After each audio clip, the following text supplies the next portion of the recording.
नमस्कार, मी अक्षता गुरव. लाईव्ह मराठीच्या बातमीपत्रात आपल्या सर्वांचे स्वागत. पाहूयात आज दिवसभरातल्या ठळक घडामोडी.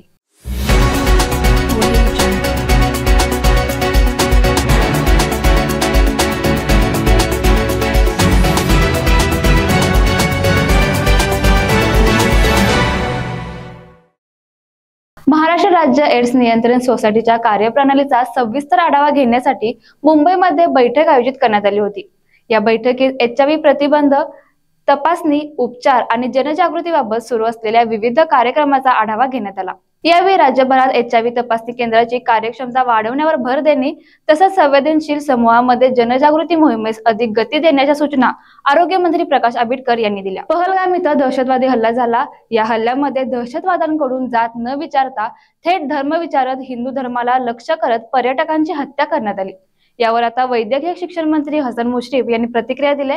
गुन्हेगाराला कोणतीही जात नसते, त्याला शोधून काढून कठोरात कठोर मृत्यूदंडाची शिक्षा देणे आवश्यक आहे, असं वक्तव्य मंत्री मुश्रीफ यांनी केलंय. फारच दुर्दैवी घटना काल घडली आणि यामध्ये महाराष्ट्रातील 3 पर्यटकांचा मृत्यू झाला. त्याबद्दल संपूर्ण देश आज शोक सागरात बुडालेला आहे.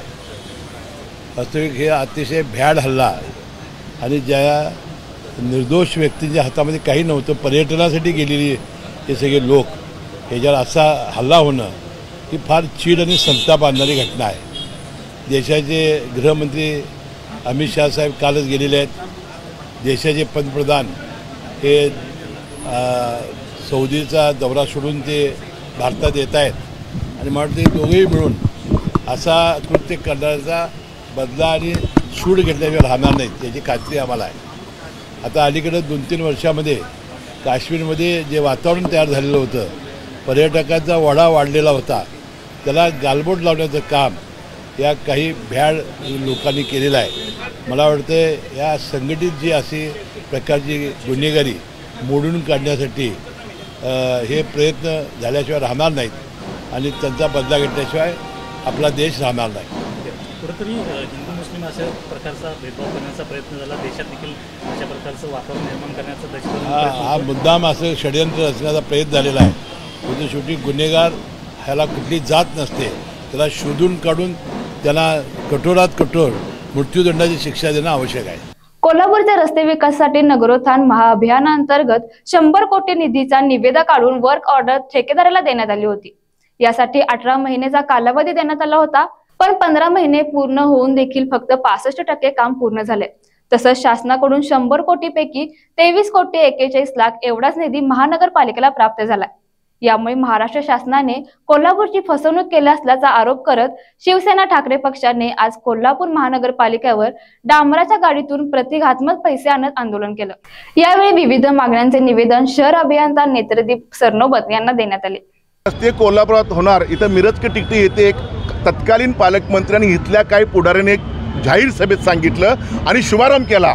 100 कोटी रस्त्यांनी 16 रस्ते आम्ही करणार म्हणून आणि चकचकीत गुळगुळीत रस्त्यासारखे आपले रस्ते चांगले मिळणार असं कोल्हापूरकरांना अशी जाहीर केलं. कुठं आहेत रस्ते, कुठे गेले रस्ते? 16 महिने झाले तरी 65% काम पूर्ण झालं आहे आणि 100 कोटी देणार असं शासनानं सांगितलं आणि 100 कोटीपैकी आता जर माहिती घेतली आम्ही फक्त 23 कोटी शासनाला प्राप्त, आपल्या महापालिकेला प्राप्त झाले आहेत. निव्वळ फसवणूक, निवडणुकीच्या तोंडावर मताचे राज करण्यासाठी ह्या सरकारने आमच्या कोल्हापूरला फसवलं आहे. ह्या सरकारने माफी मागितली पाहिजे आणि पहिल्यापासून षडयंत्र होतं की पद्धतशीरपणे कोण ठेकेदार पाहिजे, जादा टक्केवारी आम्हाला कोण देईल, त्याची ऐपत काम करण्याची काय आहे की नाही आहे हे न बघता संबंधित ठेकेदार असा काढला की त्याच्याने जास्तीत जास्त पैसे खाता येतील. कोण आहे अक्का, कोण आहे कोल्हापूरतल्या अक्का हे सगळ्यांना माहिती आहे आणि अक्काला मदत करणारी कोण आहेत ते इथल्या अधिकारी, मग चीफ ऑडिटर त्यावेळेचे असून दे, तत्कालीन नगराभियंता असून दे, स्वतःची खुर्ची वाचवण्यासाठी कोल्हापूरचा गळा कापताय तुम्ही, कोल्हापूरचं नुकसान करताय, कोल्हापूरला फसवताय. निव्वळ कोल्हापूरकरांनी फसवणूक केलेली आहे. ह्याची CID चौकशी झाली पाहिजे. मुख्यमंत्री साहेबांनी CID चौकशी केली पाहिजे आणि कोण अक्का आणि अक्काला मदत करणारे कोण पदाधिकारी आहेत त्यांना पहिलं तुम्ही गजाआड करा. त्यांच्या गुन्हे दाखल करा आणि हा जो संबंधित ठेकेदार आहे त्यांनी काम अपूर्ण ठेवलं आहे त्याला ब्लॅकलिस्ट करून त्याच्या गुन्हे दाखल करा आणि कोल्हापूरला न्याय देण्याचं काम मुख्यमंत्र्यांनी करावं अशी मी विनंती करत आहे। केंद्रीय लोकसेवा आयोगाच्या नागरी सेवा परीक्षेत कागल तालुक्यातील सिद्धाप्पा डोणे या मेंढपाळाचा मुलगा बिरदेव डोणे यांनी यशाला गवसणी घातली आहे। देशात 551वी रँक पटकावत बिरदेवने यश मिळवत त्याने कागल तालुक्यातील पहिला IPS अधिकारी होण्याचा बहुमान देखील मिळवलाय। IPS अधिकारी झाल्यानंतर बिरदेव पहिल्यांदाच गावी आला, यावेळी त्याचे जंगी स्वागत करण्यात आले। त्याचे हे व्हिडिओ सध्या सोशल मीडियावर व्हायरल होत आहेत।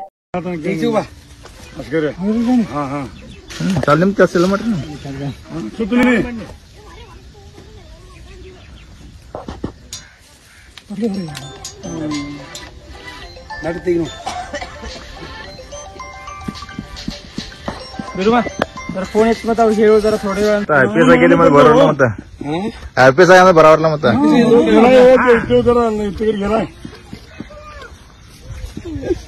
बर सांगतो या बरोबर ಅಂದ್ರೆ ಹರಿಗೆ ಎದ್ದಂತ ಚಾಲು नाही दाव ಮತ್ತೆ ಮುಂದೆ करते ನೋಡು मस्त आहे ना म्हणजे नाली इले म्हणजे सुद्धा भगवादा कोण येते का ते हा ಹಾಕ್ತಿದೆ ಗಲ ಮೊಬೈಲ್ ಯಾರು ಬರ್ರಿ नको नको ಹಾ ಹಾಕ್ರಿ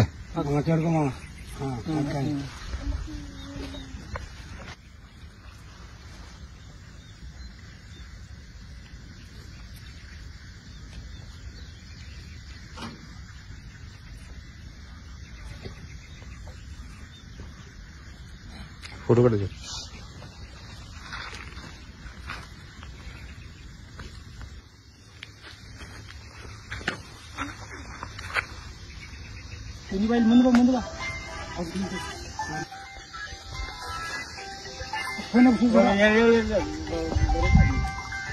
देवगड म्हणलं की चटकन नजरेसमोर येतो तो देवगडचा हापूस आंबा। मात्र आज हा देवगड हापूस वातावरणातील बदलामुळे संकटात सापडलाय। महागडी कीटकनाशक औषधं, वाढता खर्च याचं गणित घातलं तर आंबा बागायतदार आर्थिक अडचणीत असतो।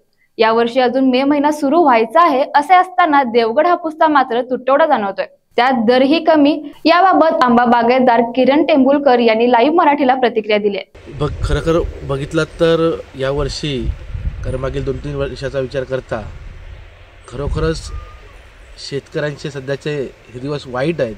कारण गेल्या वर्षी आंबा बऱ्यापैकी होता, पण गेल्या वर्षी थ्रिप्स नावाचा जो काही रोग ह्या जो थ्रिप्सने जो काही अहंकार माजला होता त्याच्यातही शेतकरी हवालदिल झाले होते आणि त्याच्यातून सावरता यावर्षी सीझन आला आणि यावर्षी सीझनमध्ये बघितलं तर पहिल्या टप्प्यात जी काही कलमांची जी फूट झाली ती मला वाटतं माझ्या साधारण माहितीप्रमाणे 20-25% दरम्यान कलमांची फूट झाली पहिल्या टप्प्यात आणि असं 3 वेळा साधारण 3 टप्प्यात ती फूट होते। पण यावर्षी पहिल्या टप्प्यातच झाली आणि नंतरची म्हणजे शेतकऱ्यांना आशा होती शेवटपर्यंत साधारण फेब्रुवारीपर्यंत की कलमा फूट होईल आणि आंबा मिळेल। पण यावर्षी खरोखरच निसर्गाची नाराजी शेतकऱ्यावर अगदी खरोखर यावर्षी काही पुन्हा फूट झाली नाही आणि या पहिल्या फुटीचा जो काही आंबा आहे तोही अगदी 20-25% म्हणावं लागेल आणि तोच आंबा आता सध्या आहे आणि त्यामुळे आत्ता मला वाटतं जवळजवळ आमच्यासारख्या शेतकऱ्यांचा सीझनच आता यावर्षी चालू झाला आणि संपला कधी समजलंच नाही अशी शेतकऱ्याची परिस्थिती आहे। नाही काय शेतकऱ्याला मुळात वाली कोण नाही आहे असं एकंदरीत सगळ्याचा सगळीकडे सगळा विचार केल्यानंतर वाईट वाटतं की शेतकऱ्यांना वाली कोण। कारण आपण जो काही बोलला आहे तो खरोखरच आपली जे मार्केटमध्ये जे काही आंबा शेतकरी पाठवत आहेत अगदी आत्ता अगदी तुटपुंजा म्हणजे औषधाचाही खर्च भागेल की नाही हा शेतकऱ्याला पडला खरा प्रश्न आहे। कारण आजची मार्केटमध्ये आजचा असलेला आंबाची परिस्थिती खरोखर यावर्षी आंबा मुळात कमी आहे, तरी आम्हाला आशा होती की यावर्षी कमी आंब्यात जास्त पैसे मिळतील किंवा जास्त नफा होईल, पण उलट झालं, आंबाही कमी आणि त्यात करून रेटही वर्षापेक्षा पूर्णच कमी आहेत।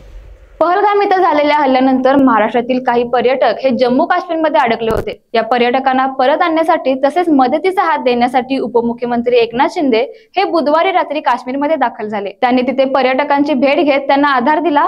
काल रात्री उशिरा विशेष विमानाने यातील 75 पर्यटकांना राज्यात परत आणण्यात आले। यावेळी मी राज्याचा उपमुख्यमंत्री म्हणूनच नव्हे तर इथं अडकलेल्या प्रत्येकाचा भाऊ म्हणून भेटण्यासाठी आलो आहे।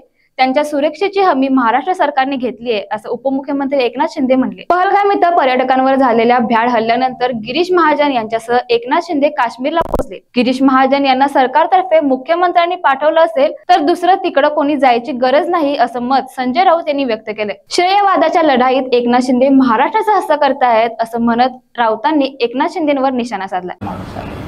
त्याच्यामुळे आमच्या पक्षाकडून नक्कीच तिथे उपस्थित राहील, पण आम्ही सांगतो की जे निर्णय सरकार घेईल त्या निर्णयाला आमची सहमती असेल। जे निर्णय या काळामध्ये, संकटाच्या काळामध्ये सरकार घेणार आहे किंवा घेऊ इच्छिते, त्याला एक राष्ट्र म्हणून आमच्या भावना, आमच्या संवेदना या सरकारबरोबर आहे। त्याच्यामध्ये कोणते मतभेद असण्याचं कारण नाही।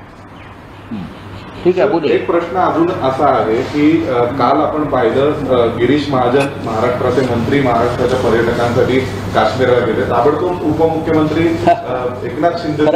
खरं म्हणजे सरकार म्हणून एकत्र काम करण्याची गरज आहे। सरकार म्हणून की गिरीश महाजन यांना जर सरकारतर्फे पाठवलं असेल मुख्यमंत्र्यांनी, तर दुसरं कोणी तिकडे जायची तशी गरज नाही। तुम्ही महाराष्ट्रातल्या सरकारमध्ये जे वाद आहेत ते दाखवताय। आम्ही सगळे सर्वपक्षीय बैठकीला मान्यता देतो आहोत। विरोधी पक्ष आणि सरकार आम्ही एक आहोत असं सांगतो आहोत या प्रश्नावर। पण महाराष्ट्रात सरकारमधलेच घटक पक्ष काश्मीरच्या या दुःखद प्रसंगी कुरघोडी आणि श्रेयवादाच्या लढाईमध्ये महाराष्ट्राचं हसं करताय। महाराष्ट्रामध्ये 6 लोकांचा मृत्यू झाला आहे। ते डोंबिवलीचे आहेत, डोंबिवली कल्याणचे आहेत, पुण्याचे आहेत, पनवेलचे गृहस्थ आहेत बिचारे। त्यांना आम्ही श्रद्धांजली अर्पण करतो आणि त्यांच्या कुटुंबावर दुःखाचा डोंगर कोसळलेला आहे। काही जखमी तिथे अडकलेत, काही पर्यटक अडकलेले आहेत। सरकार म्हणून तिथे वन विंडो सिस्टीम असायला पाहिजे। कोणीतरी एक माणूस गेला आहे आणि तो हे सगळं हँडल करतो।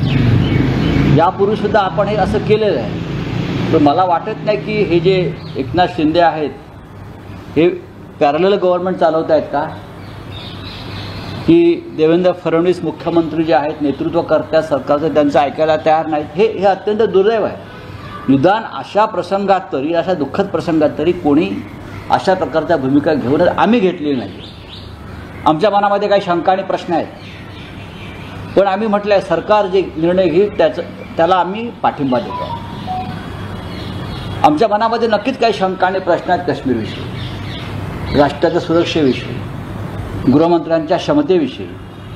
आम्ही ते प्रश्न उपस्थित करण्याचा प्रयत्न भविष्यात करू, पण ही वेळ ते करण्याची नाही, मतभेद दाखवण्याचे नसून राष्ट्र एक आहे, आम्ही सगळे एक आहोत हे दाखवण्याचे। पण महाराष्ट्राचं चित्र फार वेगळं आहे, ते दुर्दैवी आहे। याच्यावर खरं म्हणजे अमित शहानी वरून दट्टा मारला पाहिजे गृहमंत्र्यांनी, कारण एकनाथ शिंदे हे त्यांच्या पक्षाचे आहेत। शिंदे गटाच्या पक्षाचे प्रमुख अमित शहा आहेत। आम्ही आता दिल्लीमध्ये कदाचित त्यांना सांगू की तुमचा पक्ष खाली काय करतोय पहा, की अशा प्रकारे हसवते महाराष्ट्राचा। एप्रिल महिना संपण्यासाठी अवघे 8 दिवस शिल्लक राहिलेत, त्यामुळे लाडक्या बहिणी सध्या 1500 रुपये खात्यात कधी जमा होतील याच्या प्रतीक्षेत आहेत। या बहिणींना आता एक मोठी बातमी समोर येते। मंत्री आदिती तटकरे यांनी एप्रिल महिन्याच्या अखेरपर्यंत लाडक्या बहिणीचे पैसे पात्र महिलांच्या खात्यात जमा होतील असं म्हटलंय। अक्षय तृतीयेच्या शुभ मुहूर्तावर म्हणजेच 30 एप्रिल पर्यंत महिलांच्या खात्यात 1500 रुपये जमा होणार आहेत। पहलगाम इथल्या दहशतवादी हल्ल्यानंतर दिल्लीतील पाकिस्तानी उच्चायोगात एक कर्मचारी केक घेऊन जाताना दिसला, त्यामुळे अनेक तर्कवितर्क लावले जात आहेत। सध्या हा व्हिडिओ सोशल मीडियावर तुफान व्हायरल होतोय। या व्हिडिओमध्ये एक कर्मचारी केक घेऊन जाताना दिसतोय। त्यावेळी माध्यमांनी त्याच्याशी बोलण्याचा प्रयत्न केला, मात्र त्या कर्मचाऱ्याने कोणतीही प्रतिक्रिया दिली नाही। सत्य काहीही असले तरी पाकिस्तानी कर्मचाऱ्याने उत्तर देण्याचं टाळल्यामुळे अनेक प्रश्न उपस्थित होत आहेत। पहलगाम इथल्या दहशतवादी हल्ल्यामुळे संपूर्ण देश हादरला असून सर्वत्र या घटनेचा शोक व्यक्त केला जातोय। या भ्याड हल्ल्यामुळे देशात संतापाची लाट उसळली आहे। अशातच आता या घटनेचा परिणाम फवाद खानच्या आगामी अबीर गुलाल या सिनेमावर झालाय। अबीर गुलाल हा चित्रपट आता भारतात प्रदर्शित होणार नाही। हा सिनेमा येत्या 9 मे रोजी रिलीज होणार होता। या सिनेमात फवाद खान सोबत बॉलिवूड अभिनेत्री वाणी कपूर स्क्रीन शेअर करताना दिसणार होती, पण आता सिनेमावरच बंदी घालण्यात आल्यामुळे फवाद खान सोबतच इतर पाकिस्तानी सेलिब्रिटींसाठी हा मोठा धक्का असल्याचं बोललं जात आहे। तर या होत्या आजच्या ठळक घडामोडी। अशाच नवनवीन घडामोडी पाहण्यासाठी पाहत रहा लाईव्ह मराठी।